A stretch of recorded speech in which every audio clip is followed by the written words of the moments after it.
नमस्कार, मैं रोहित। आपका हमारे इस प्लेटफॉर्म पर हार्दिक स्वागत है।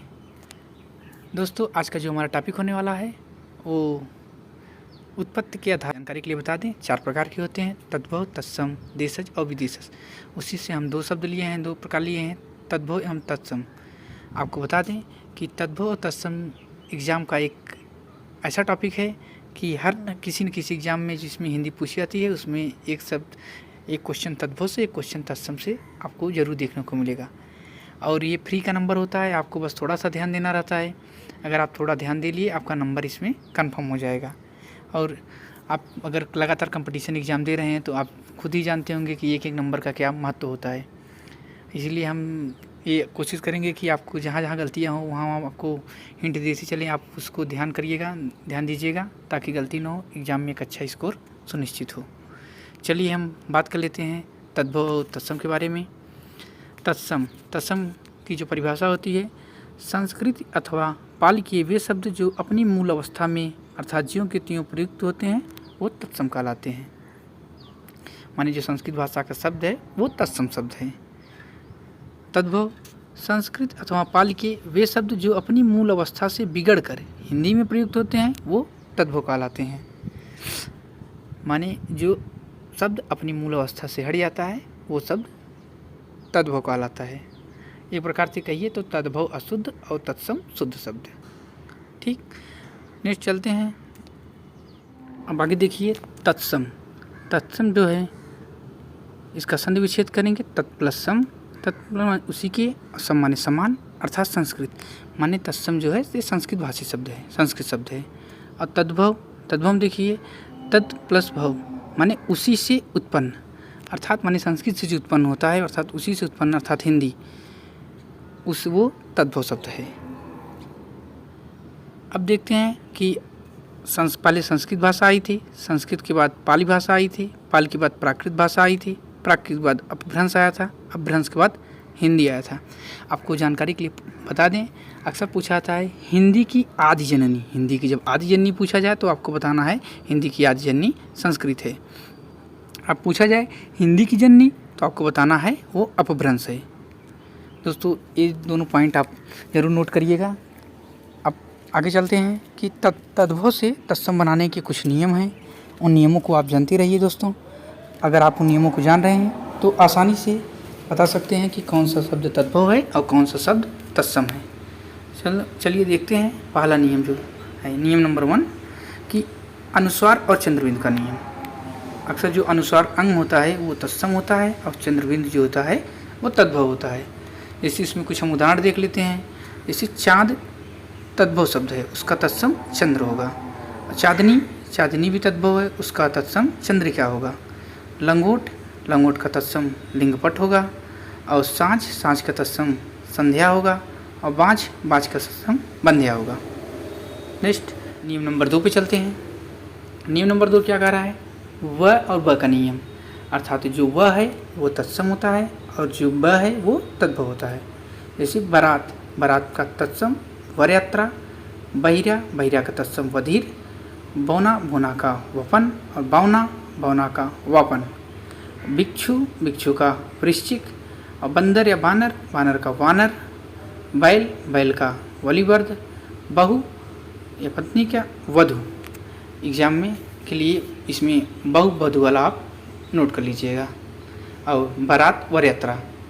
नेक्स्ट नियम नंबर 3 6 का खश नियम, माने जो ख होता है खरगोश वाला वो तद्भव और 6 से क्षत्रिय वाला 6 तत्सम। अब इसमें देखते हैं, जैसे ईख का इक्षु, भीख का भिक्षा, परख का परीक्षा, ये इम्पॉर्टेंट है। भिखारी का तत्सम जो होता है भिक्षाकारी, सीख का तत्सम शिक्षा, खत्री का तत्सम क्षत्रिय, खेती का तत्सम क्षेत्रित और खेत का तत्सम जो है क्षेत्र, और खीर का तत्सम क्षीर। अभी एग्जाम में हाल के चंद दिनों में एग्जाम में खेत का तत्सम पूछा गया था, क्षेत्र था इसमें खेत और भीख का और ईख का आप लोग याद कर लीजिएगा। दोस्तों, जो अपवाद है उस पर भी हम नोट किए हैं, नोट पॉइंट बनाए हैं, आप उसको देख लीजिए। जैसे भूखा जो आपका तद्भव शब्द है, इसका तत्सम होता है बुभुक्षु माने भूखा, और प्यास का पिपासा, और प्यासा, प्यासा का पिपासु, ये तद्भव शब्द रहे और इसका तत्सम रहा। नेक्स्ट नियम नंबर 4। नियम नंबर 4 जो है स और मूर्धन्य वाले श का छोटे स से, अर्थात छोटा वाला जो स है वो तद्भव है और बड़ा वाला श और मूर्धन्य स जो है तत्सम है। चलिए हम उसके कुछ उदाहरण देख लेते हैं। जैसे सांस जो है इसका तत्सम श्वास होता है। ससुर का तत्सम स्वसुर होता है। टकसाल का तत्सम टंकसाला होता है। सिंगार का तत्सम श्रृंगार होता है। सियार का तत्सम श्रीगाल होता है। साड़ी का तत्सम साटिका या साटी होता है। सरसों का तत्सम सरसप होता है। और साला का श्याला होता है। और साली का श्याली होती है। दोस्तों इसमें आपको साला और श्याला याद करना है और सिंगार का श्रृंगार होता है, ये आपको देखना है, और सियार का श्रीगाल होता है। इसके कुछ जो अपवाद हैं उसको देख लेते हैं। शक्कर जो आपका तद्भव शब्द है उसका तत्सम शर्करा होता है। सोंध का सुगंध होता है और साव का साधु होता है। नेक्स्ट नियम नंबर 5 पे चलते हैं। नियम नंबर 5 जो है ट का अड़ से, अर्थात ट जो है आपका तत्सम शब्द है और ड़ जो है वो आपका तद्भव शब्द है। अब इसके कुछ उदाहरण देख लेते हैं। जैसे कपड़ा जो तद्भव शब्द है इसका तत्सम करपट होता है। और कड़ा का कटा है। करोड़ का कोटि, ये एग्जाम के लिए इम्पॉर्टेंट है, करोड़ कोटि वाला। साड़ी का साटिका। कपड़ा का खरपट। किवाड़ का कपाट। पापड़ का परपट। पपड़ी का परपटी। कूड़ा का कूट। ककड़ा का करकट। कढ़ाई का कटाई, ये कटाई वाला आप याद कर लीजिए, और कपड़ा करपट वाला और करोड़ कोटि वाला। नियम नंबर 6 पे चलते हैं। त्र का त से, त जो है तद्भव है और त्र जो है वो आपका तत्सम शब्द है। अब इसके उदाहरण देख लेते हैं। मीत का तत्सम मित्र। पूत जो है आपका तद्भव शब्द है, इसका तत्सम पुत्र। राजपूत तद्भव है, राजपुत्र तत्सम है। सूत तद्भव है, सूत्र तत्सम है। पत्ता का पत्र, ये वेरी इंपॉर्टेंट है, इसे आप देख लीजिएगा। पाती का पत्रिका। पत्ता का पत्रक। चीता का चित्रक। चितेरा का चित्रकार। दोस्तों अगर दिया रहे पत्ता एग्जाम अगर वहाँ पे पत्र या पत्रक दिया है, अगर पत्र दिया है पत्र लेना है, अगर पत्र नहीं दिया है तो आपको पत्रक लेना है।